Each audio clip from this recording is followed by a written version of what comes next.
It started when I was in, I guess, I was a sophomore. I started feeling tired all the time. I couldn't concentrate on my studies. They thought I had anemia, but then it was last 8th of January last year when they said I have end-stage kidney failure.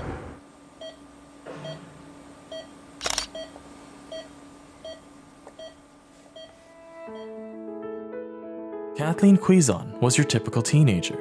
She loved spending time with her friends and family and was focused on her education. But once she was told her kidneys were failing, her life changed completely. There were a few times when I wish I could have went out with my friends, but I couldn't because I was too fatigued for no reason.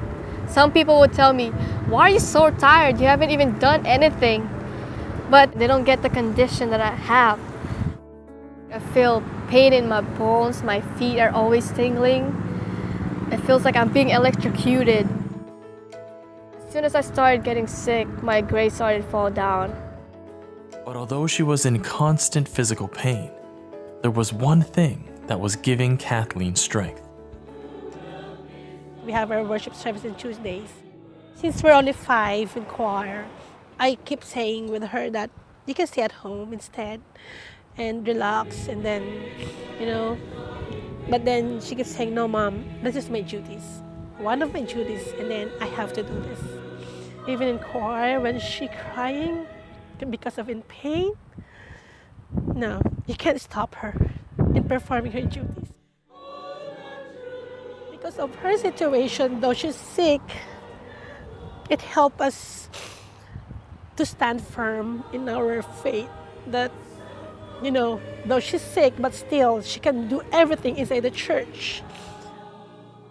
I continued to perform my duties because I knew that God would continue to be by my side even if I perform. Kathleen remained devoted in attending worship services and performing her duty in the choir. And as she became a source of inspiration, 2 close friends would hear about her situation and make a significant impact on her life. My wife and I, we found out about Sister CK's situation through social media. And when we found out that she had kidney failure, we were shocked. Of course, we thought, wow, she's still very young. She's got her whole life ahead of her, and she's got a lot to give still to God and to the church. So we thought, wow, what a terrible thing for all of that to be, to be shot down and to be taken down because of kidney failure. We feel God moves us for a reason, and we decided that, let's go ahead and let's get tested. Let's see if either of us are eligible to be a kidney donor. I happen to have the better kidney, and I happen to be in good condition to be a kidney donor candidate. Albert was excited to help out, but the risks involved were still on his mind. The chance that, everything could change. And if you lose one kidney, and you have problems later on, God should take me in this procedure, that's something very heavy that, we had to look at also. It usually takes at least a year for someone to receive a call or a match even. Some even take years. But for me, in my case, I didn't have to look anywhere else. I didn't have to wait for that call to come. It's been several weeks since her surgery, and Kathleen is doing well. As a member of the Church of Christ, she was blessed with a unique gift, the love and concern of her fellow brethren, especially of Albert, who risked his life to help a sister in faith.